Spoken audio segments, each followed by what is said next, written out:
আল্লাহ রাব্বুল আলামিন ইবাদত করার জন্যই মানুষকে তৈরি করেছেন। মানুষের কাজ হলো আল্লাহর গোলামি করা, আল্লাহর হুকুম পালন করা।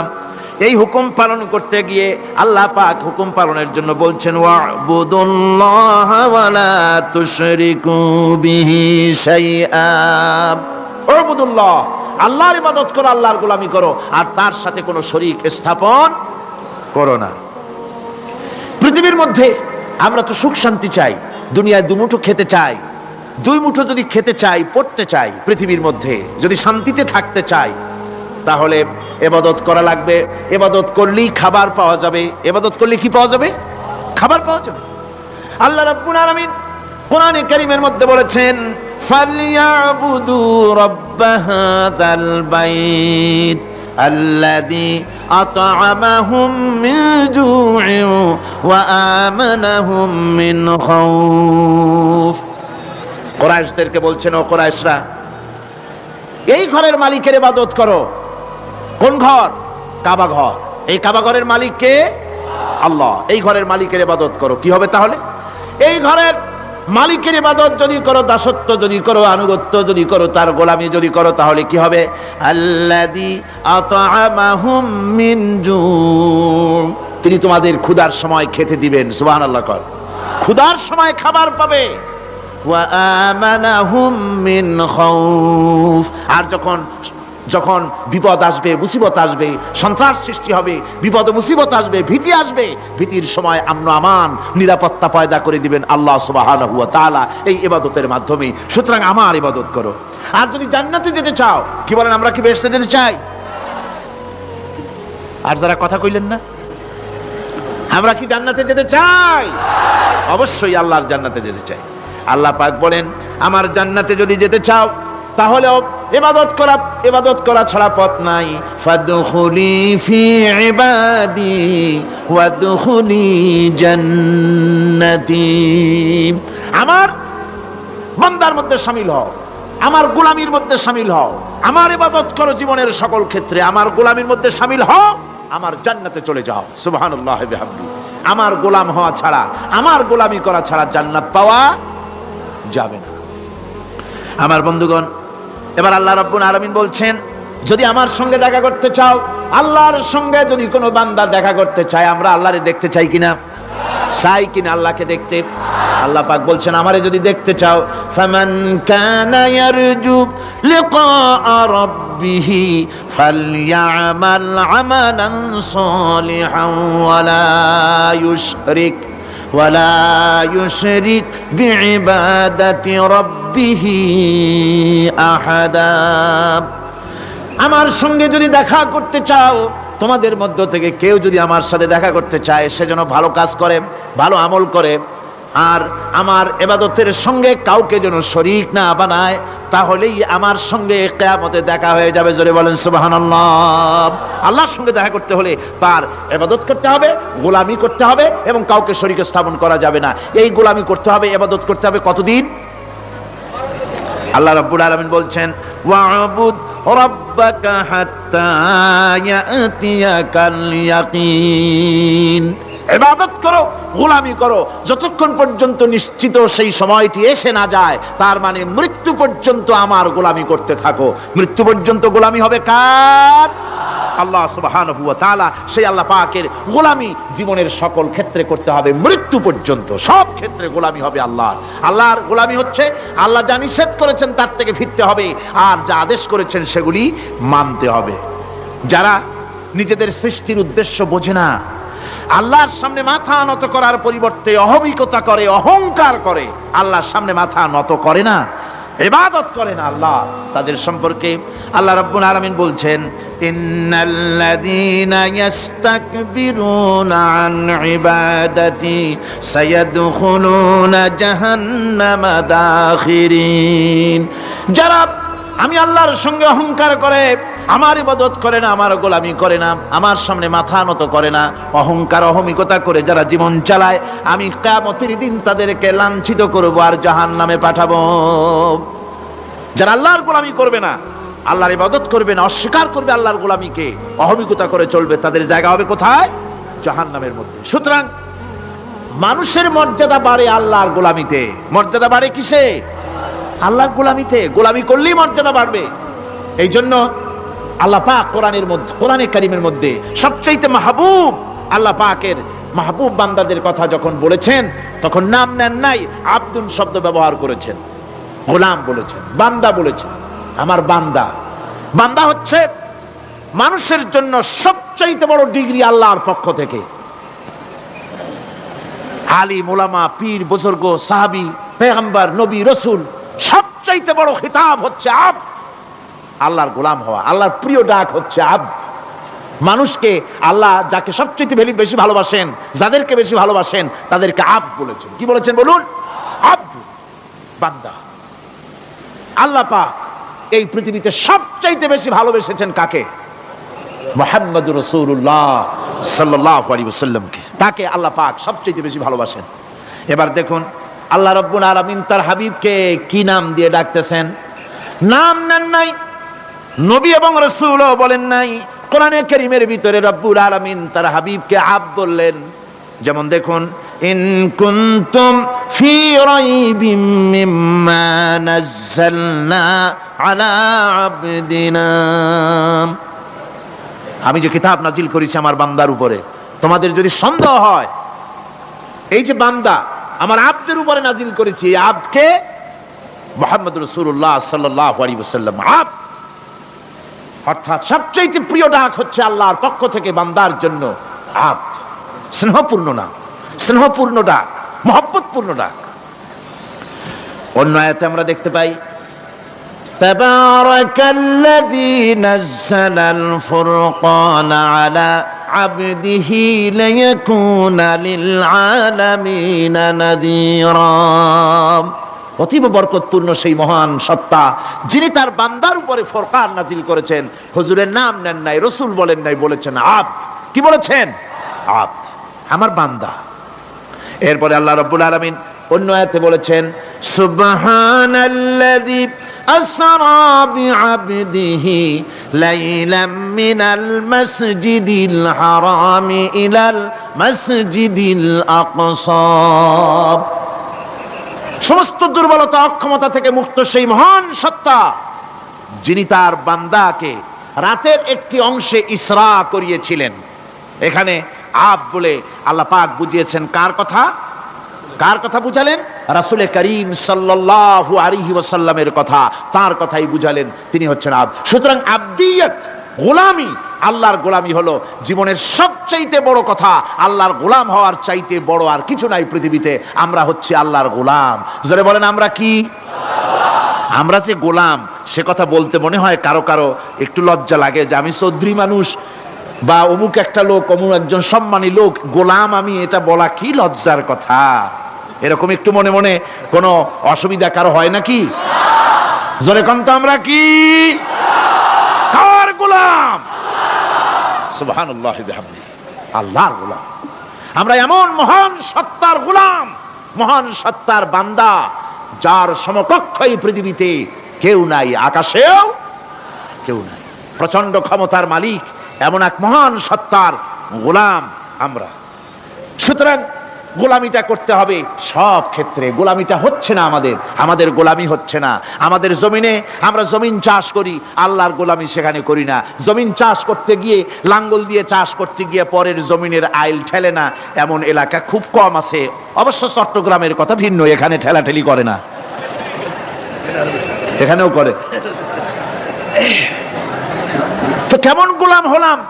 জমিনে চাষ করতেছি, পরের জমিনের আইল ঠেলতেছি, যা নিষেধ করা হয়েছে আমরা সেটা করতেছি। আল্লাহ নিষেধ করছেন সুদ খেও না, আমরা সে সুদের মধ্যে যাচ্ছি। আল্লাহ নিষেধ করেছেন জুয়া খেলতে, সেই জুয়া খেলা হচ্ছে। মদ খেতে নিষেধ করেছেন, সেই মদ খাওয়া হচ্ছে। অর্থাৎ যা যা নিষেধ করা হয়েছে সমাজের মধ্যে সেগুলি বেশি করে চলতেছে, ঠিক কিনা? তাহলে কি বান্দা হতে পারলাম? বান্দা হতে পারি নাই, গোলাম হতে পারি নাই। গোলাম হতে হবে আল্লাহ পাকের। কি হতে হবে জোরে কোন? গোলাম হতে হবে জীবনের সকল ক্ষেত্রে। আল্লাহর হক বান্দার উপরে কি, আর বান্দার উপরে আল্লাহর হক কি, এ ব্যাপারে একটি হাদিস এসেছে। ওয়ান মুআজ বিন জাবাল রাদিয়াল্লাহু তাআলা আনহু قال كنت رديف النبي صلى الله عليه وسلم على حمار فقال لي يا معاذ أتدري ما حق الله على العباد وما حق العباد على الله হযরত মুআজ বলছেন আমি রাসূল করিম সাল্লাল্লাহু আলাইহি ওয়াসাল্লামের গাধার পৃষ্ঠে হুজুরের পেছনে বসা ছিলাম। হুজুর আমাকে জিজ্ঞেস করলেন, মুআজ তুমি কি জানো বান্দার উপরে আল্লাহর হক কি আর আল্লাহর উপরে বান্দার হক কি?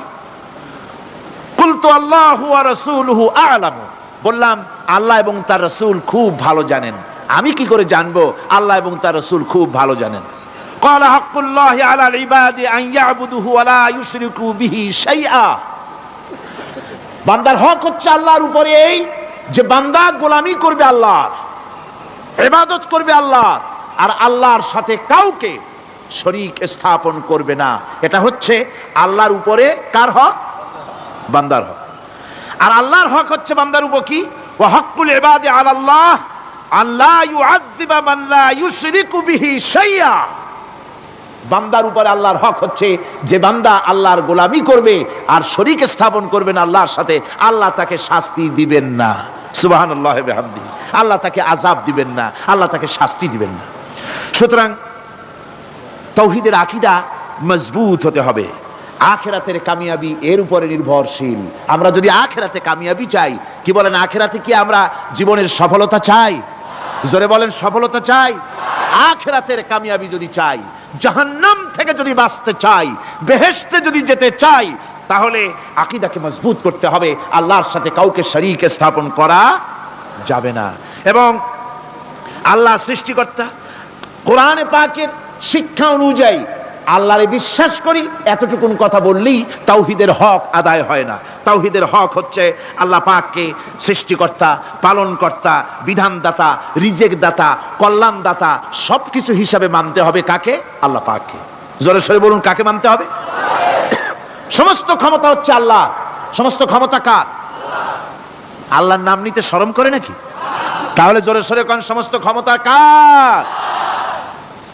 আল্লাহ রাব্বুল আলামিনের এত বড় ক্ষমতা, সাগরকে নগর বানাতে পারেন, নগরকে সাগর বানিয়ে দিতে পারেন, এতিমকে রাষ্ট্রের মালিক বানায় দিতে পারেন, ধনীকে গরিব বানায় দিতে পারেন, গরিবকে ধনী বানায় দিতে পারেন, মৃত্যুকে জিন্দা করতে পারেন, জিন্দাকে মৃত্যু করে দিতে পারেন, পথের লোককে ধরে প্রেসিডেন্ট বানায় দিয়া ফুলের মালা দিয়া গলা থেকে পা পর্যন্ত ভরে দিতে পারেন।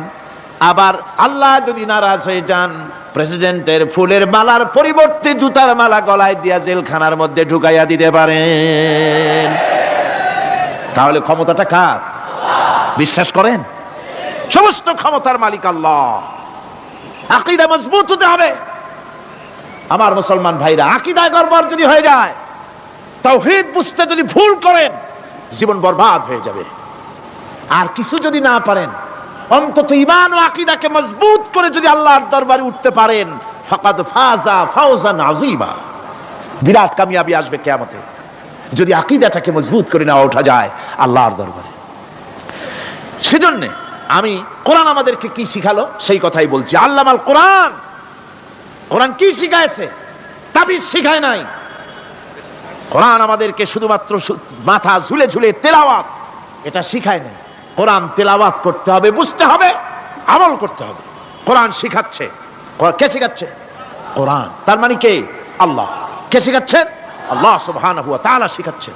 বান্দা শোনো ভালো করে, ওয়ায়ামসাসকাল্লাহু বিদুররিন ফালা কাশিফা লাহু ইল্লা হুয়া, আল্লাহ যদি তোমার কোনো ক্ষতি সাধন করতে চান, তাহলে সেই ক্ষতি থেকে তোমাকে কেউ রক্ষা করতে পারবে না। এটা হবে ঈমান। এটা কি? এই ঈমান যদি মনের মধ্যে আসে, আপনি বিরাট শক্তিশালী বিপ্লবী শক্তিতে পরিণত হয়ে যাবেন। আপনার যদি ঈমান থাকে যে দুনিয়ার কোন গুলির উপরে, কোন বুলেটের উপরে যদি আমার নাম লেখা থাকে, সারা পৃথিবী ওই গুলিবিদ্ধ হওয়া থেকে আমাকে বাঁচাইতে পারবে না। আর কোন গুলির উপরে, কোন বুলেটের উপরে যদি আমার নাম লেখা না থাকে, তাহলে গোটা বিশ্ব একযোগে প্রচেষ্টা করেও আমাকে গুলিবিদ্ধ করতে, এটার নাম কি? ঈমান। তাই আল্লাহ বলছেন যে আমি যদি কারো ক্ষতি করি, তাহলে এই ক্ষতি থেকে তাহলে তাকে কেউ বাঁচাইতে, ওয়ায়ামসাসকা বিখাইরিন ফাহুয়া আলা কুল্লি শাইইন কাদির। আর আল্লাহ রাব্বুল আলামিন যদি কারো কল্যাণ করতে চান তাহলে তার কল্যাণকে কেউ ফিরায় দিতে পারে না, কল্যাণ থেকে কেউ কাউকে কল্যাণ থেকে মাহরুম করে দিতে পারে না। তার মানে হলো আল্লাহ যদি কাউকে চুল ধরে মাথা ধরে কল্লা ধরে উপরের দিকে টানে, আর দুনিয়া যদি তার পাও ধরে নিচের দিকে টানে, তাহলে দুনিয়া পারবে? পারবে? আল্লাহ কল্যাণ করতে চাইলে কেউ ঠেকাইতে পারবে না, আর আল্লাহ অকল্যাণ করতে চাইলেও তার থেকেও কেউ বাঁচতে। ওয়া হুয়াল কাহিরু ফাওকা ইবাদিহি ওয়া হুয়াল হাকীমুল খাবীর। তিনি তার বান্দাদের উপরে একচ্ছত্র আধিপত্য রাখেন, একচ্ছত্র ক্ষমতার অধিকারী তার বান্দার উপরে, সমস্ত জিনিসের উপরে তিনি ক্ষমতা রাখেন। তিনি মহান বিজ্ঞানময়। এই তাওহীদ খুঁজে নিতে হবে। তাওহীদ অর্থাৎ আল্লাহ পাককে সমস্ত ক্ষমতার মালিক মনে করতে হবে। দেখুন আমাদের জাতির পিতা কে? আমাদের জাতির পিতা মনে আছে তো? ভুল টুল করেন না তো? ভুল টুল করবেন না। আমাদের জাতি আত্মভোলা, মাঝে মধ্যে ভুল টুল করে বসে, আন্দাজে ভান্দাজে একটা বানায় বসে। আসলে জাতির পিতা মুসলমানদের কে? ইব্রাহিম আলাইহিস সালাম তাওহীদকে খুঁজছেন। এই কোরআন শরীফ আল্লাহ পাক বলছেন তাওহীদ তালাশ করতেছেন। কে স্রষ্টা? সর্বোচ্চ ক্ষমতার মালিক কে? হযরত ইব্রাহিম আলাইহিস সালাম তার এই তাওহীদ খোঁজার, তাওহীদ অন্বেষণ কাহিনীটাকে রব্বুল আলামিন কোরআনে কারীমের ভিতরে জায়গা দিয়ে দিলেন দুনিয়ার মানুষকে বোঝাবার জন্য, শোনাবার জন্য।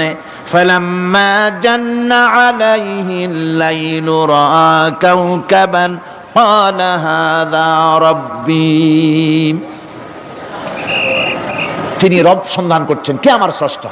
সর্বোচ্চ ক্ষমতার মালিককে, আইনদাতাকে, বিধানদাতাকে, স্রষ্টাকে কে? তিনি তাকে খুঁজছেন। মনের ভিতরে চিন্তা, মস্তিষ্কে চিন্তা। হঠাৎ করে রাত এলো, পশ্চিম গগনে সুন্দর এক তারকা উদিত হলো, সান্ধ্য তারা। সন্ধ্যার সময় যে তারাটা ওঠে সেটা ছোট না বড়? বড়। সেটা সারা রাত থাকে না অল্প সময় থাকে? অল্প সময় থাকে। সান্ধ্য তারা দেখে ইব্রাহিম আলাইহিস সালাম বললেন, হাযা রাব্বী, পেয়ে গেছি আমার রব, এটাই আমার রব, এটাই হচ্ছে আমার স্রষ্টা, এটাই হচ্ছে সর্বময় ক্ষমতার মালিক। আল্লাহ পাক বলেন, ইব্রাহিম আলাইহিস সালাম তাকিয়ে থাকলেন। কিছুক্ষণ পরে এই তারকা যখন অস্তমিত হয়ে গেল, ইব্রাহিম আলাইহিস সালাম তখন বললেন, ফালাম্মা আফালা ক্বালা লা উহিব্বুল আফিলিন। যে জিনিস অস্তমিত হয়ে যায় তাকে আমি মহব্বত করি না, পছন্দ করি না, সে রব হতে পারে না। যে রব হবে তার আবার উদয় অস্ত কিসের? কিছুক্ষণ পরে চন্দ্র উদিত হলো, চাঁদ দেখে ইব্রাহিম আলাইহিস সালাম বললেন, ফালাম্মা রাআল কমারা বাযিগান ক্বালা হাযা রাব্বী। চাঁদ দেখে বললেন, এটাই আমার রব, এটাই আমার স্রষ্টা, এটাই আমার বিধানদাতা। ফালাম্মা আফালা ক্বালা লাইন লাম ইয়াহদিনি রাব্বী লাআকুনান্না মিনাল কওমিদ যাল্লিন। চাঁদ যখন অস্তমিত হয়ে গেল, ইব্রাহিম আলাইহিস সালাম তখন বললেন, আমার প্রকৃত পক্ষের যিনি প্রভু, যিনি আমার রব, তিনি যদি আমারে সত্যিকারের পথ না দেখান তাহলে আমি গোমরাহ হয়ে যাব, গোমরাহদের পথভ্রষ্টের অন্তর্ভুক্ত হয়ে যেতে পারি। চিন্তা করতেছেন আমার রবকে। তারকা দেখলাম অস্তমিত হয়ে গেল, চাঁদ দেখলাম ডুবে গেল, তাহলে আমার রবকে। সকাল চলে যাওয়ার পর যখন দেখলেন পূর্ব দিগন্ত থেকে সূর্য উদিত হয়েছে ডগমগ করে, সূর্যকে দেখে তিনি বললেন, ফালাম্মা রাআশ শামসা বাযিগাতান ক্বালা হাযা রাব্বী হাযা আকবার। সূর্যকে দেখে বললেন, এটাই আমার রব, আর এটাই বড় রব। যেহেতু চাঁদের আলো ছিল স্নিগ্ধ, সূর্যের আলো অত্যন্ত প্রখর, চাঁদের দিকে তাকানো যেত, সূর্যের দিকে তাকানো যায় না। এটাই আমার রব এবং বড় রব। হযরত ইব্রাহিম আলাইহিস সালামের এই ভুলও ভেঙে গেল। সন্ধ্যার আগমনে সূর্য যখন অস্তমিত হয়ে গেল, ইব্রাহিম আলাইহিস সালাম তখন ঘোষণা করলেন, ফালাম্মা আফালাত ক্বালা ইয়া কওমি ইন্নী বারিউম মিম্মা তুশরিকুন। সূর্য অস্তমিত হয়ে গেলে পরে তিনি বললেন, ইয়া কওমে, ও আমার জাতি, তোমরা যে জিনিস দিয়ে শিরক করো আল্লাহ রাব্বুল আলামিনের সাথে, আমি তার থেকে সম্পূর্ণ মুক্ত। আমি তোমাদের অন্তর্ভুক্ত মুশরিক নই। আমার রবকে আমি চিনে ফেলেছি, সুবহানাল্লাহ, আমার রবকে আমি চিনেছি। ইব্রাহিম আলাইহিস সালাম ঘোষণা করলেন, ইন্নী ওয়াজ্জাহতু ওয়াজহিয়া লিল্লাযী ফাতারাস সামাওয়াতি ওয়াল আরদা হানিফা। জানেন আপনারা এটা? পড়েন, ইন্নী ওয়াজ্জাহতু ওয়াজহিয়া লিল্লাযী ফাতারাস সামাওয়াতি ওয়াল আরদা হানিফা ওয়া মা আনা মিনাল মুশরিকিন। নিশ্চয়ই আমার এই মুখমণ্ডলকে ফিরাই দিলাম, দুনিয়ার সব দিক থেকে মুখ ফিরাইয়া আমার এই মুখ ফিরালাম সেদিকে, সেই স্রষ্টার দিকে যিনি আকাশ, জমিন, চন্দ্র, সূর্য, গ্রহ, নক্ষত্র, সৌররাজি, মানব মণ্ডলী সবকিছুকে যিনি সৃষ্টি করেছেন, আমি তার দিকে আমার মুখকে ফিরিয়ে দিলাম। তিনি ছাড়া কোনো রব নাই, প্রভু নাই, আর আমি মুশরিকদের অন্তর্ভুক্ত নহি। হযরত ইব্রাহিম আলাইহিস সালাম তাওহীদকে বুঝে ফেললেন, আল্লাহকে চিনে ফেললেন। আমার বন্ধুগণ, আজ মুসলমান হয়ে আমরা আল্লাহকে চিনতে পারি নাই, আল্লাহর ওয়াহদানিয়তকে আমরা বুঝতে পারি নাই। একদিকে আমরা মুসলমানও, আর একদিকে আমরা মূর্তিও গড়ি, আবার মূর্তির পূজাও আমার মুসলমানেরা করে থাকে। জোরে কর নাউযুবিল্লাহ। ভাস্কর্যের নাম করে মূর্তি তৈরি করা হচ্ছে বিভিন্ন জায়গায়, হচ্ছে না?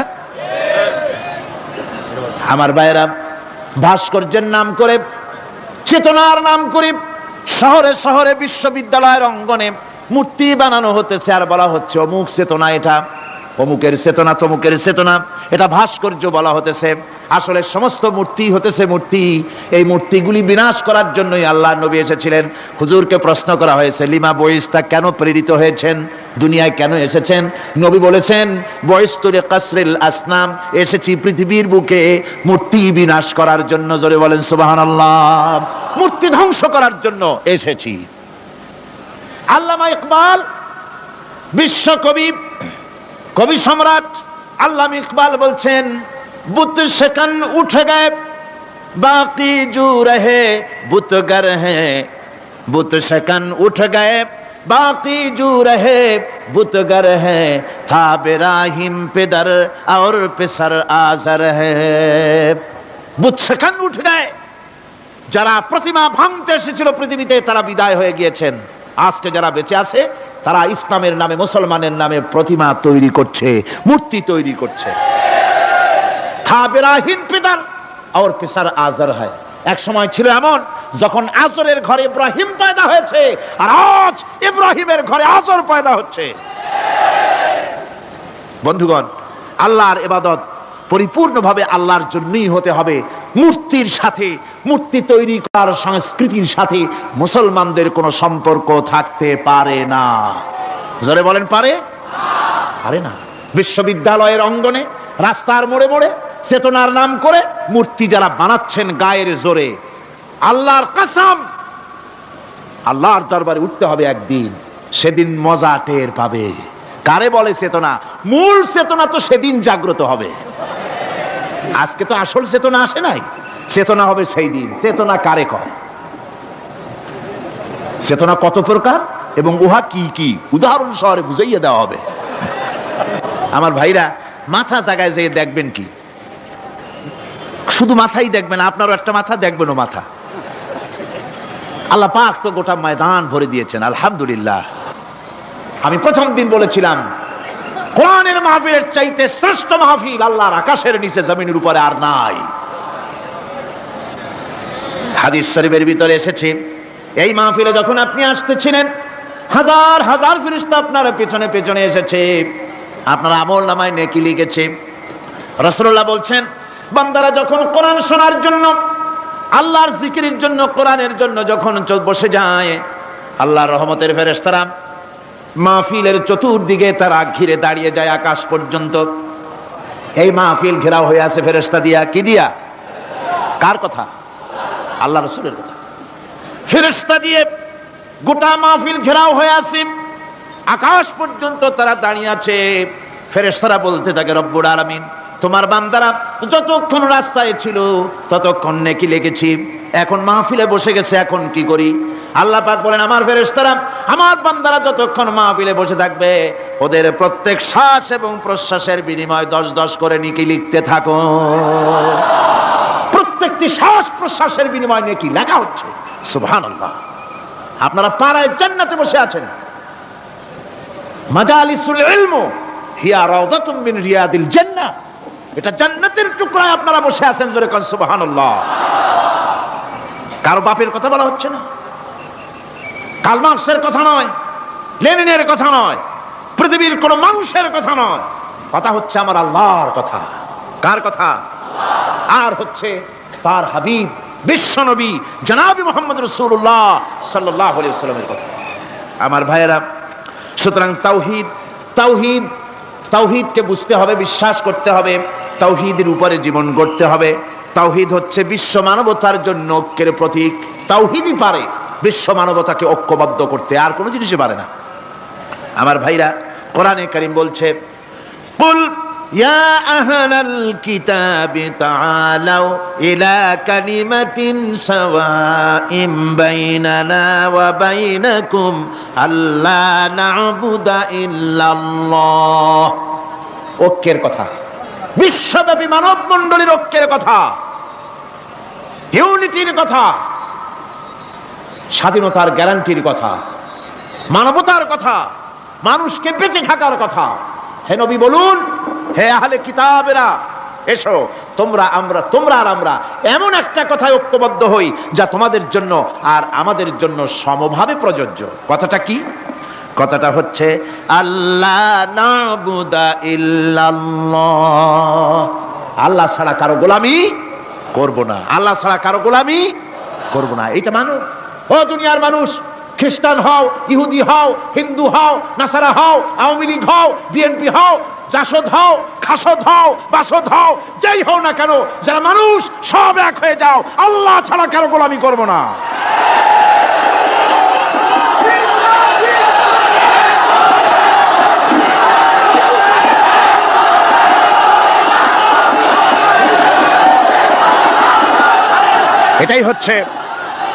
এটাই হচ্ছে আল্লাহ পাকের পক্ষ থেকে গোটা বিশ্ব মানবতার ঐক্যের বাণী, বিশ্ব মানবতার ঐক্যের কথা। আল্লাহ না'বুদা ইল্লাল্লাহ, আল্লাহ ছাড়া কারো গোলামি করব না। এ কথা মানতে কারো অসুবিধা আছে? তিনি স্রষ্টা সুবহানাহু ওয়া তাআলা। তিনি বলছেন, পৃথিবীর মানুষেরা তোমাদের সৃষ্টি করেছি আমি, সুতরাং ঘোষণা করো আল্লাহ ছাড়া কারো গোলামি করব না, সকলের জন্য। কি সুন্দর কথা, সাওয়াইম বাইনানা ওয়া বাইনাকুম, তোমাদের জন্য আর আমাদের জন্য সমান। তোমরাও আল্লাহরে মানো, আমরাও আল্লাহরে মানি, সুতরাং আল্লাহর গোলামি করতে অসুবিধা কোথায়? ওয়ালা নুশরিকা বিহি শাইআ, আর আল্লাহর সাথে কারো শরীক স্থাপন করো না। ওয়ালা ইয়াত্তাখিযা বা'দুনা বা'দান আরবাবাম মিন দুনিল্লাহ, আর আল্লাহ ছাড়া কাউকে রব বলে মেনে নেব না, সুপার পাওয়ার বলে মেনে নেব না, আইনদাতা বিধানদাতা হিসেবে মেনে নেব না। এই কথা যদি জগৎবাসী স্বীকার করত, আপনার স্বীকার করলে পরে ইউএনও লাগবে না, ইউনাইটেড নেশনস অর্গানাইজেশন লাগবে না, সেন্টো লাগবে না, সিয়াটো লাগবে না, আসিয়ান লাগবে না, সার্ক লাগবে না, কিচ্ছু লাগবে না। এই তিনটা কথা মানলেই সারে দুনিয়াবাসী। কয়টা কথা? আজকে শান্তি হয়ে গেছে পৃথিবীর মানুষের কাছে। সোনার হরিণ, সোনার হরিণ আছে নাকি? নাই। সোনার হরিণ যেমন ঘোড়ার ডিম, ঘোড়ার ডিম বোঝেন তো, নামে আছে কাছে নাই। সোনার হরিণ ওই রকম। শান্তি আজকে পৃথিবীর মানুষের কাছে সোনার হরিণ। শান্তির জন্য কত চেষ্টা করলো পৃথিবীর মানুষ। লিগ অব নেশনস তৈরি হলো, ইউনাইটেড নেশনস অর্গানাইজেশন তৈরি হলো, সেন্টো, সিয়াটো, আসিয়ান, সার্ক, কত কিছু হলো। 7টা দেশ মিলে সার্ক তৈরি করলো। শান্তির জ্বালায় আমরা অস্থির নাকি আমার বন্ধুগণ? সুতরাং আজকে 3টে কথায় পৃথিবীর শান্তি ফিরে আসতে পারে। কয়টা কথা? মাত্র 3টি কথায় এই উত্তপ্ত পৃথিবী, অশান্ত পৃথিবী, পৃথিবীর এই অশান্তিময় প্রজ্বলিত পৃথিবী, মানুষেরা যেখানে জ্বলছে আর জ্বলছে, সেই পৃথিবীতে শান্তি আসতে পারে মাত্র 3টি কথায়। আল্লাহ না'বুদা ইল্লাল্লাহ, আল্লাহ ছাড়া কারো গোলামি করব না, আর আল্লাহর সাথে কাউকে শরীক স্থাপন করব না। আল্লাহ ছাড়া কারো প্রভুত্ব মানব না, তিনটা কথায় পৃথিবীতে আবার শান্তি ফিরে আসতে পারে। সুতরাং আমি তাওহীদের কথা আপনাদের বলতেছিলাম। কিসের কথা বলতেছি? তাওহীদ। তাওহীদ প্রতিষ্ঠিত হলে কেউ কারো উপরে প্রভুত্ব করতে পারবে না।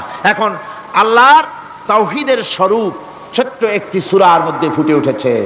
আল্লাহর প্রভুত্ব কায়েম হলে অসুবিধা হয় না কেন? কারণ হলো দুনিয়ায় মানুষ যত আছে সমস্ত মানুষের দুর্বলতা আছে। আছে তার দুর্বলতা। আমি এই দৃষ্টান্তটা আরো এক বছর মনে হয় এখানে দিছিলাম, আবারও বলি।